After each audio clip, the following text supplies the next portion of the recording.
So far, when we've been talking about reactions, we've been really just concerned about how much energy transfer is happening during the reaction. But now we're going to look at the rate of reaction. So the title of our note, Determining Rates of Reaction. When we are talking about rate of reaction, we calculate it by measuring the rate of a product being formed or the rate a reactant is being consumed. So basically, the general equation for rate is that it is the change in quantity over time. So our rate can be change in volume over time, change in pH over time, even like change in mass over time. But what we are specifically really looking at is we really like to look at it in terms of our change in concentration over time. So we'll be primarily looking at change in concentration over time to calculate our rate using this general equation here. R equals change in concentration over change in time. Okay. So when we are looking at a reaction happening, the majority of a reaction happens near the beginning, and then it slows down over time. And so graphically, we can look at rate of production. So rate that the products are produced looks like this. As our reaction time is progressing, the concentration of our products has a positive slope. It increases really drastically, and then it gradually kind of evens out. If we're looking at the rate of consumption, so the rate that reactants are being used up, it has a negative slope. So the slope drastically decreases, and then again, it gradually evens out. Okay, so as you're moving through this lesson, I forgot to mention, you're just going to need to hit pause once in a while and copy out the note as you see it happening. So copy down these graphs and then continue to listen.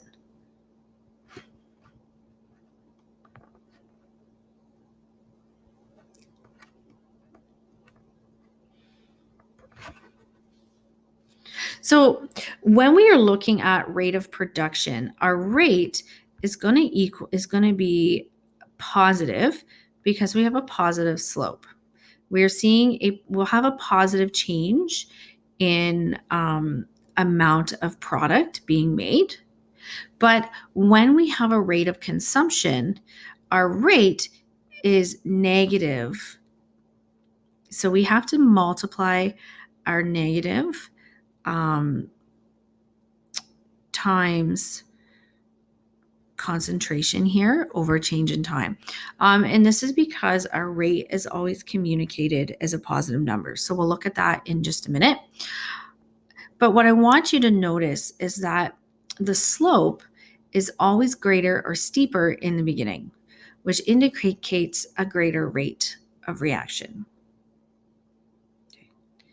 The other big important piece here is that rate is always expressed as a positive number. So just like I said a minute ago. So that means that when you have a rate of consumption, you have to multiply it by -1.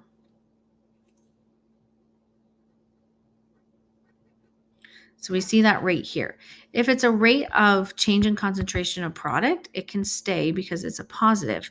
But if you were calculating rate based on change in reactant, you're going to have a negative slope. You're going to get a negative number because your amount of reactant is decreasing.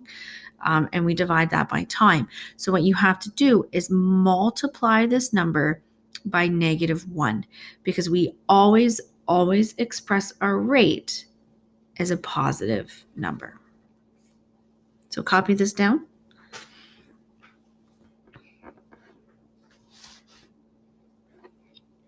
So what we can do is if you have if you have concentration information and time information, you can create a graph.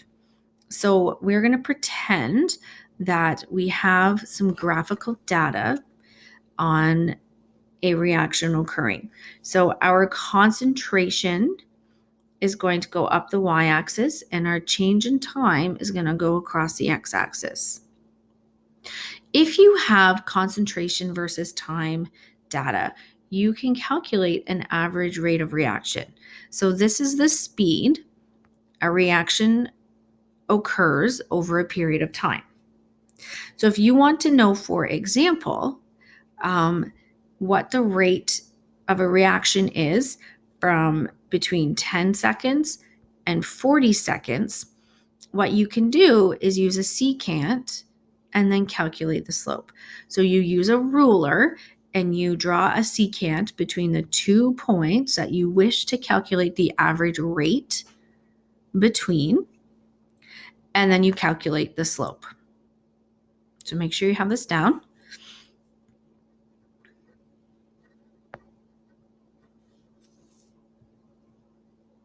So for example, I already said we're going to calculate the average rate of reaction between 10 seconds and 40 seconds. So our rate is change in concentration over time, which we know is our slope. We know it is rise over run. So we have to take our final concentration, subtract our initial concentration, divided by our final time, subtract our initial time. We plug in our information. These numbers are straight from the graph. At 10 seconds, the concentration was 0.20. At 40 seconds, the concentration was 0.025 mole per liter. Make sure you include your units when you substitute in your values right here. So we do our math. We get 0.175 mole per liter, negative 0.175 mole per liter divided by 30 seconds. And then once we do that, we end up with negative 5.83 times 10 to the negative 3. And our unit is moles per liter per second. But we have to communicate our rate as a positive number. So we literally just multiply this by negative 1, and our rate becomes 5.83 times 10 to negative 3 mole per liter. So all you're doing is a slope calculation. We can do exactly the same thing for an instantaneous rate of reaction. So if we have data again, so we'll talk about this data over here in a minute, we can get the instantaneous rate of reaction, which is the speed at which a reaction is occurring at a particular point. So again, we're going to look at a graph of our change in concentration over a change in time. If we want an instantaneous rate, so what the rate is at a specific time during the reaction, we use a tangent and we calculate the slope.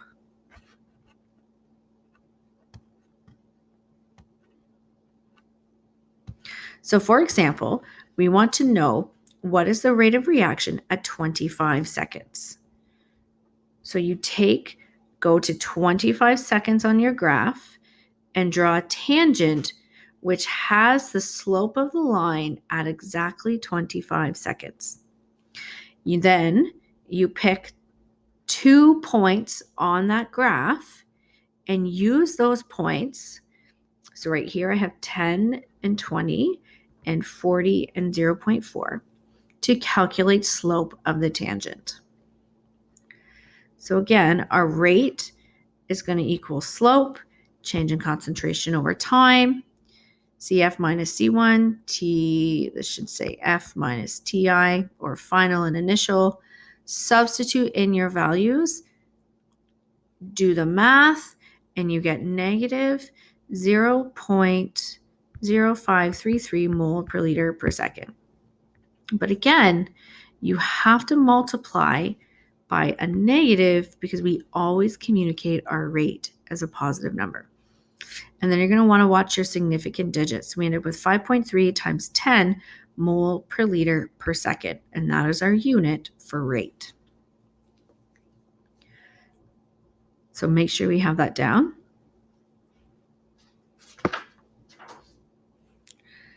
Our next question says that gives us a little bit more depth.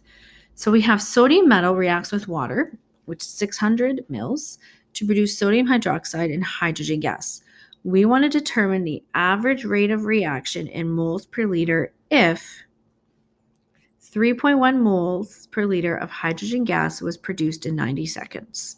So this is really easy because we are still just using our formula, rate equals change in concentration over change in time.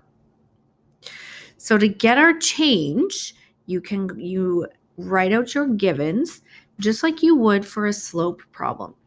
What is your initial concentration? We're starting with 0, and our final concentration is 3.1 mole per liter, and our time initial 0 seconds, and our final time 90 seconds. So we can just substitute in those numbers just like we normally would, and we do the math, and we get 3.4 times 10 to negative 3 mole per liter per second.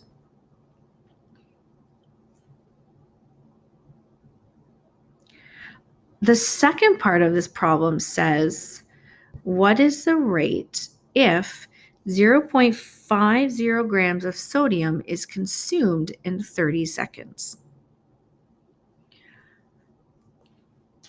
This adds another layer because we're given mass information for our sodium, except our rate is being asked for in moles per liter per second. So we have to take this mass information and we have to turn it into moles and then turn it into a concentration. So I've got it crammed in here, but our first step is we're going to go number moles, mass over molar mass, and then you're going to calculate your concentration equals number moles divided by volume. So just substituting in here using our mass data and our molar mass data, we get 0.2174 moles. Then we immediately take this number, put it in a concentration calculation, and we get 0.036 mole per liter. And then once you have your concentration information, you can put it in your rate problem. So this is one step. The other option is you can use the conversion factor method that we learned how to do in 3U.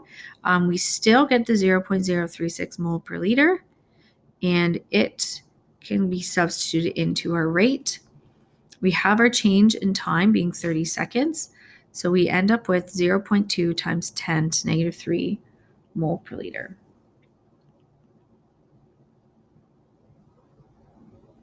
Now, in this case, it was asking for a rate of reaction, and we were given information, specific information for what we were solving for.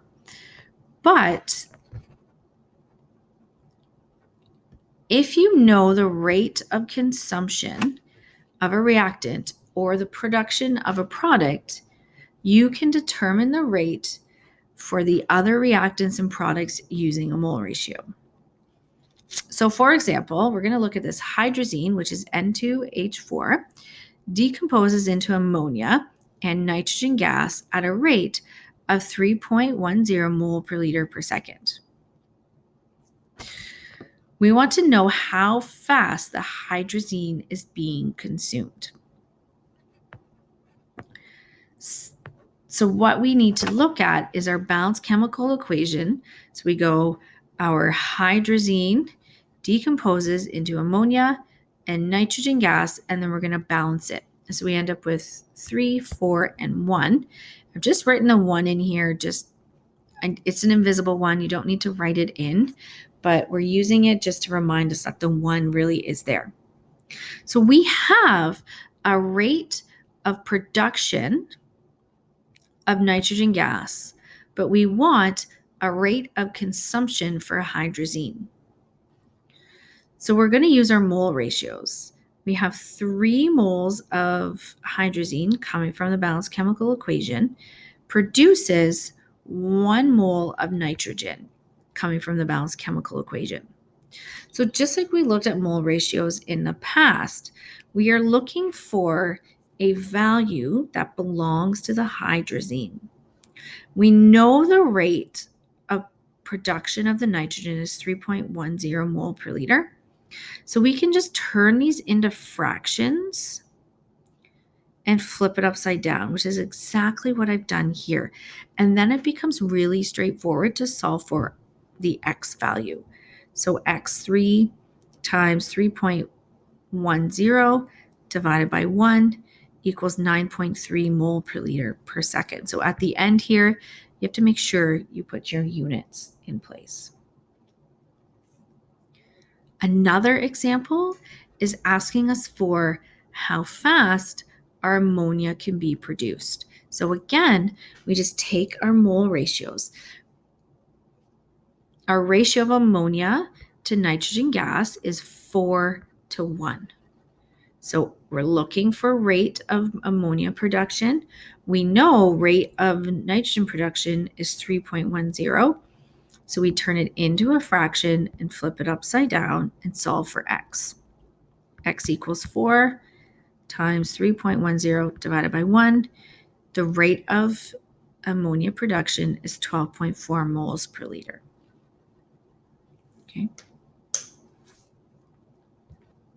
Okay, so that is the end of introduction to calculating rates of reactions using graphs and balanced chemical equations and mole ratios. And then just some simple word equations as well. So we will practice this in class and we'll move forward with rates next.